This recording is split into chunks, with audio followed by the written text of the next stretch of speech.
Yes, because of the condition? due to the weather condition. We booked it here actually. Okay. Another attempt 2021 or 2020 cancelled because of Corona.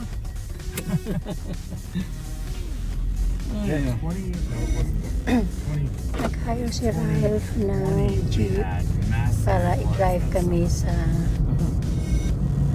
Cathedral Reef National Park. Today, lucky enough, because yesterday Beautiful it was conditions. raining, huh? Yeah, Jenny's getting her car worked on. I was already out this morning where we're going. Oh. So it's gorgeous out there. The road's a little bit, like It's your second trip today. Yeah. So then I think she had to push you back an hour for your pickup time because I think she was going to do your tour, but then I picked this up because she's going out this afternoon on tours that I was going to do. So it's really busy right now. As you might It's imagine. only the two of you? Is that? Only the two of you? To run this Meridian? Yes, it's the two of us. Yes. We have 3 vehicles and it's 2 of us driving. We'll probably be doing some, grabbing some contractor drivers to drive some tours later in the year because we have enough requests for bookings that we can't handle them all. It's a very busy season for tour operators. It's funny, the park, I think the visitorship is down a little bit. But a lot of people are booking tours, and I don't know if it's because people think because the scenic drive is closed for the summer. They think that the scenic drive is the park, and therefore they need to book tours. But it seems like visitorship is down in general, but the tour companies we're all so busy. There is another area quite interesting. No? This is this factory butte and It's Moonscape. funny that you said that Why? because I don't run my tours like kind of a cookie cutter, the same thing all the time. So I'm going to tell you some options about today, and you tell me what you want to do. So you booked the Cathedral Valley Loop. That includes all those red rock monoliths, the beautiful bentonite, and all those formations. Now, you mentioned Factory Butte. There's also an area out there called the Moonscape Overlook. So, and this is the loop. I ran half of this, what I'm talking to you about this morning. There is a cutoff road in the middle of the Cathedral Valley Loop. And what that does is it connects the side where the Bentonite Hills are, which is spectacular, with the side where the Temple of the Sun and Temple of the Moon are, the most iconic of all the monoliths. Now, I have a route that I can run with you guys that instead of doing the entire Cathedral Valley Loop, what we would do is we would do that cutoff road. So you would see it was like a half loop of Cathedral Valley, so you'd see the Bentonite Hills, you would see Temple of the Sun and Temple of the Moon and Glass Mountain. So you would get, the top sites of both sides of the loop, and then we could hook back. There's another connector that goes from that side of the loop where the Temple of the Sun and Temple of the Moon are over to Factory Butte and Moonscape Overlook. And that loop cuts back, it basically does a 360 degree every angle and every side of Factory Butte. A lot of people, when you go through Factory Butte, you don't go around the north side of it, and it has a completely different profile from every direction.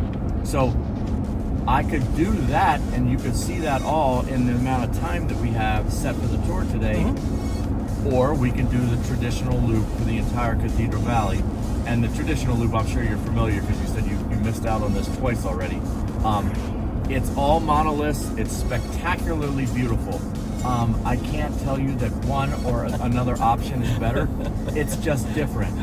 Like if you wanted more variety, I would say do the half loop and then the Factory Butte Moonscape. But if you want to just do the traditional loop and save Factory Butte and Moonscape for another time, that's again, I can't tell you one's better. They're all fantastic.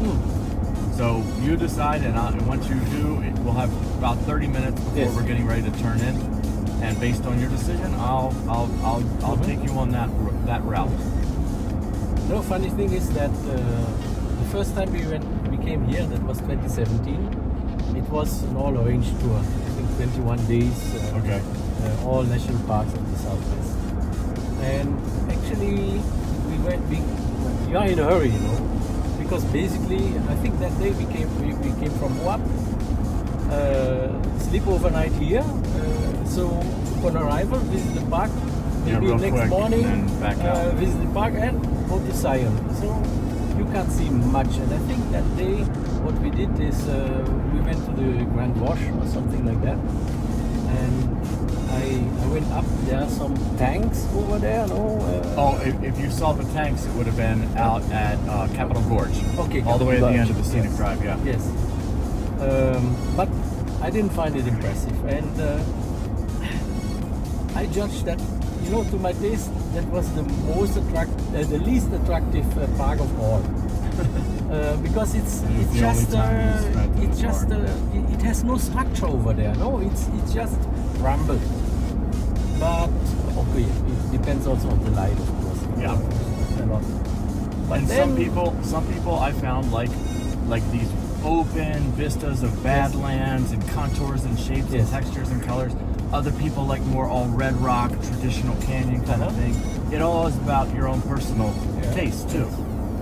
But later on, you know, I studied more, and well, anyway, I like very much passing Factory Butte from the highway, seeing that from far. What a It's amazing. fascinating mountain! I mean, then later on, only in the internet, I discovered this Bootscape thing.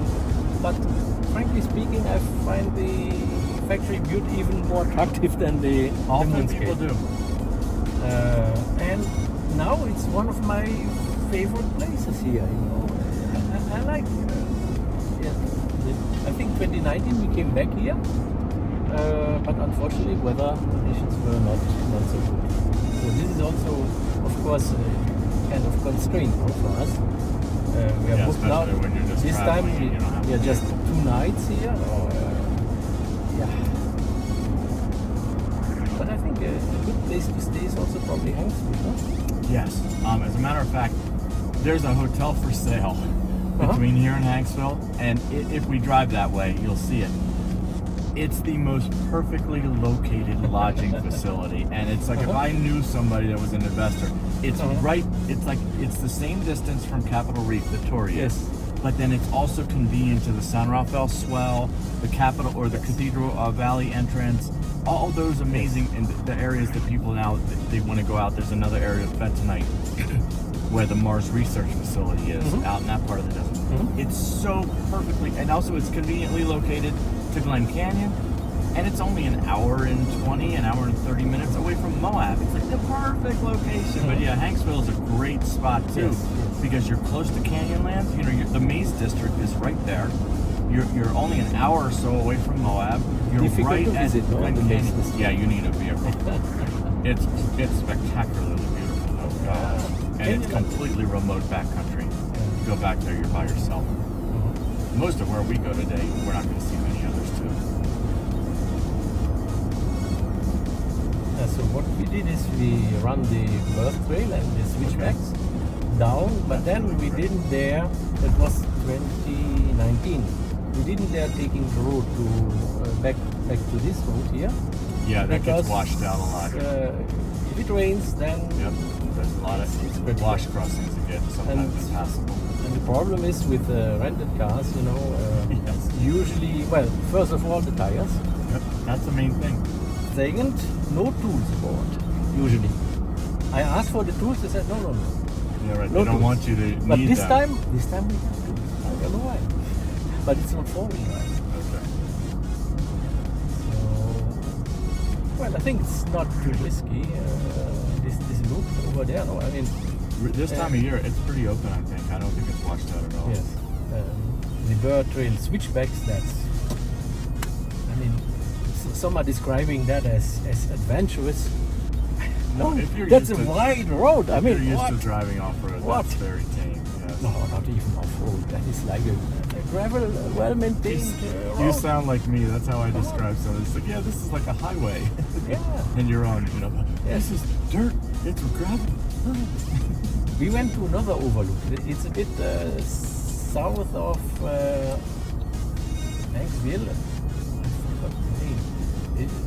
That is another river. What's the name of the river? There is an overlook. Is it down like near Glen Canyon? It's going towards Glen Canyon, but not far from Hanksville, then to your left. And there is a lookout, but it's all sandy roads leading there. I mean, there's the Dirty Devil runs through there. That's river. it. Okay. Dirty Devil Overlook. Yes. There's Robert's Roost out there. There's some really pretty areas. There's I mean, that's a little sketchy at the end of the road, but Yes. there's a road that goes out to Labyrinth Canyon. It's called the Labyrinth Canyon Wilderness, and it overlooks the Green River. And there's an area, you're familiar with Horseshoe Bend? Yeah, in yeah, Arizona? yeah. So there's an area out there, it's called Bowknot Bend. It's a double horseshoe bend that you're looking out over the Green River, and it's spectacularly beautiful. That's like very close to, that's like right next to the Maze District of Canyonlands. It's like just north of the Maze District. But then only accessible four-wheel drive. Yeah, you have to have it. And it's like 35 miles in a backcountry. I mean, the roads, I tell people also, I'm sure you've experienced this, when they say the roads are difficult or impassable or four-wheel drive only, 95% of the road is like this, but then that 5% that's washed out, or that's the part that'll make you turn around if you don't have the right vehicle. So it's not like you can't get there. You just may not be able to drive the entire route, depending on your vehicle. And we didn't manage to find somebody who's renting, say, for a longer period, this kind of vehicles at a reasonable price. Yeah, they're hard. Because usually, if it's a daily rent, I think $400, something like that, no? Yeah, you can get them locally for just a day, but you pay like the entire, you can get an entire rental week or two for that price. Not really. Oh, that's a pity. Yeah, there's a couple of, I think the Thousand Lakes RV Park on the other side of town rents Jeeps. They have a couple, and I think they might even rent one or two out of the resort where you're staying. In years past, I feel like I've seen Jeeps parked out there for rent. But yeah, it's expensive day rentals.